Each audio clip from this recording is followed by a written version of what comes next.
When it is done, so I've left for a couple of seconds, come back and it's now set up, you will get a page that looks like this. So you've got your class title, obviously that little field that I told you to write in under section. You have something called the class code, a meet link, which we'll get into later on. But this is what your basic Google Classroom looks like. Now, the first thing I want to show you is a couple of things within the settings that you might want to edit. So what I usually do when I first set up my Google Classroom is I go to the settings cog in the top right here, click on it, and it brings all of my class details, general settings, grading up. Now, this is the information that you've already put in, which is fine. If you come down to general here, there are a couple of different things I'm going to run through. Firstly, you have an invite link. So this is if you wanted to email out to your students and they could click on it and it would allow them to join their class. Secondly, you have a class code. This is the unique class code that is for your class only. You can click on display class code here if you wanted to show your students it. And then underneath you've got some options about the stream. Now the stream is what is on the home page of your Google Classroom here. Now I refer to the stream as kind of like a Facebook feed. It's just a feed of anything that gets posted into Classroom. So if you post any assignments, if you post any quizzes, if you post any YouTube videos or links, you could post them in a different tab, but they will show up in your feed, in your stream. Now I always think that the stream can be quite confusing for students. When they come on, you see all of their assignments and they can become a little bit confused as to where they're supposed to go. So we'll talk about some stream etiquette later on in the course. But what I would select in your settings is students can post and comment. I would turn that for now to only teachers can post or comment.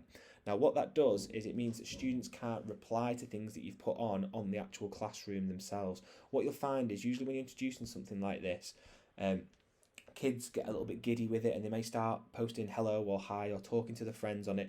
This setting being turned on just curbs that. Now it might be that after a couple of weeks you trust your class a little bit more and you might turn it on, and it's great because it's really good for collaboration. You know, you could post something in, a student could post back saying, you know, here's what I think and here's some more information about it, or here's something I found online. So it becomes really good as a tool for that. However, at first I always put only teachers can post or comment. Now, classwork on the stream, I always show condensed notifications. It's small notifications. If you post something in classwork, it will also go onto your stream. You can check whether you want to show deleted items. I don't put that on because it just makes it even more confusing. And then here there is Guardian summaries, which I'll go through in a minute when we're talking a little bit more about some other settings later on.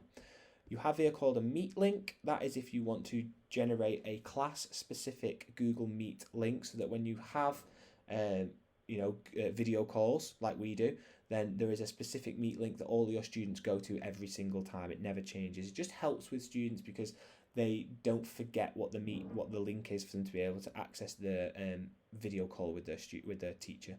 Underneath, you've got some grading options, which are not really important at the moment, but I will go through them later on when we're talking about quiz assignments. And that is your general introduction to the class settings. Now, one thing I also like to change is the theme. So at the moment, this is a computer science class, doesn't really look like one. If I go to select theme, Google has a lot of pre-installed headers for you. You can go to English and history, maths and science, arts, sports and other. You can also upload your own picture if you want.